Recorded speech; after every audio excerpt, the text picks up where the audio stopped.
first, what is chemistry?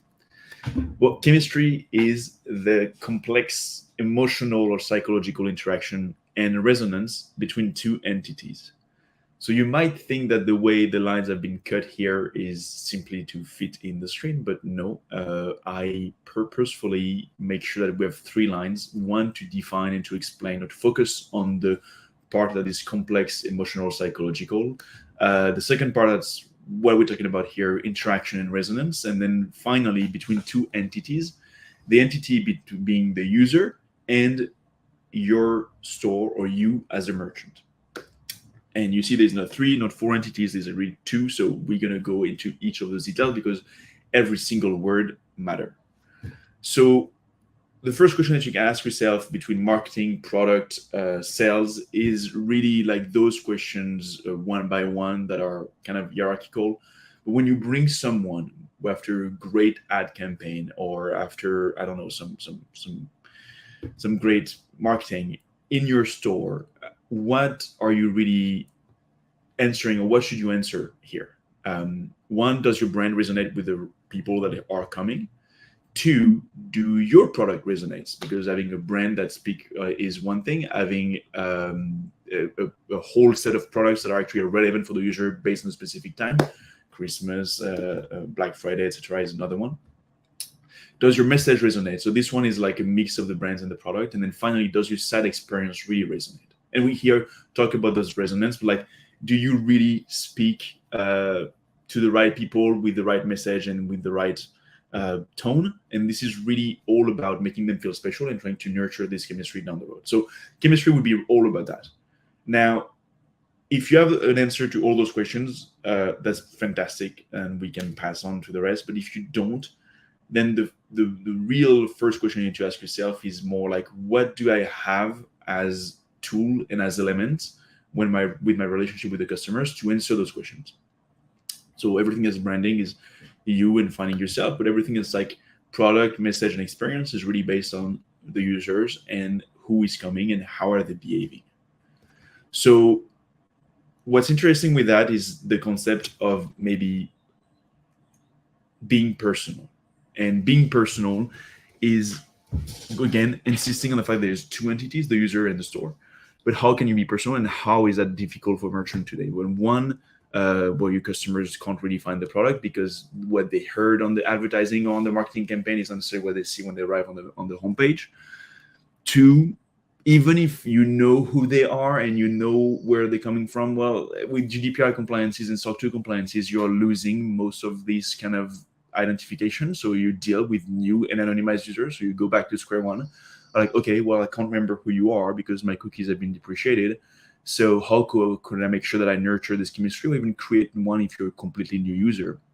And that actually is directly linked to the number 3, which is cookie being phased out.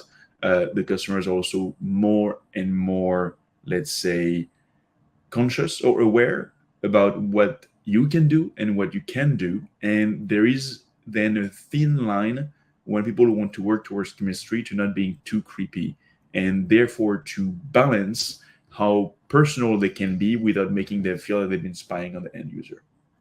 So this is really a matter here about feeling and how you make people feel, making them feel welcomed and making them feel like you are tailoring your experience to them without making them feel that you are actually overstepping your boundaries and following there where they go afterwards and knowing where they live, etc. And that's even more complicated when you want to do something with emails and SMS, because emails and SMS are a next step of experience, which is above and beyond the store that you have. It's not where the user come to see you, it's where you go to see them. And so this is a moment, emails and SMS, where you have to be excessively cautious about, well, one, not wasting them time and not spamming them, but also really being personal enough, but not too much, to make sure that you create the right relationship and nurture the right chemistry. So how do we do that? And what tools do we have at our disposal to do that? Well, for a long time, personalization has been focused on like, well, showing just what's trendy. That's something that everybody can do, but there's nothing personal here. It's the same for everybody. Recently, View is something that's like a little bit more crafty, because it's just about remembering what they've been doing and showing them that you remember what they've been doing. So this is like a first step towards being personal. But this is still like just in history, right? There's nothing that goes above and beyond that. Then you have common recommendation, which is what most common recommendation system use, like other people like you did that, or here are products that are similar to you.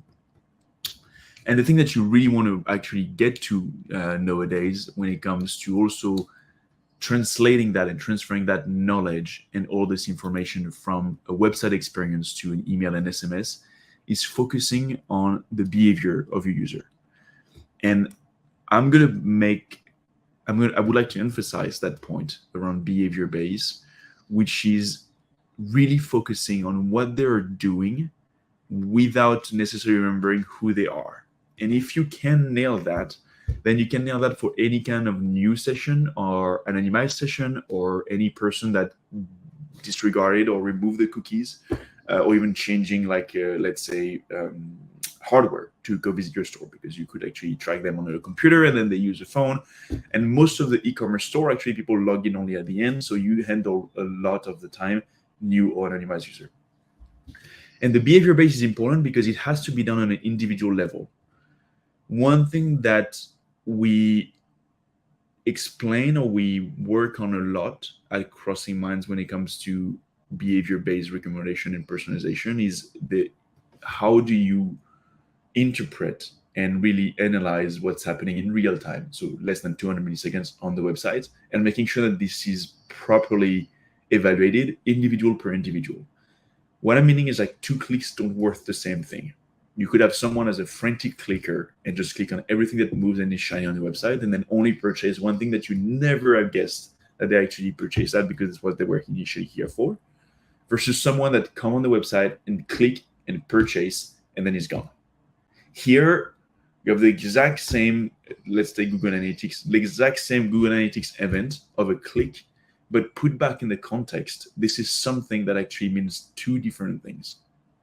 We had this experience that was actually kind of interesting with Hulu, the streaming platform, where we had 2 users that actually spent 3-4 hours really looking at a season, a TV show, and we assumed right away that was like an 8 out of 10, like they kind of liked it. So let's follow up with an email about, like, hey, here are the next episode for that thing, or an SMS on that end.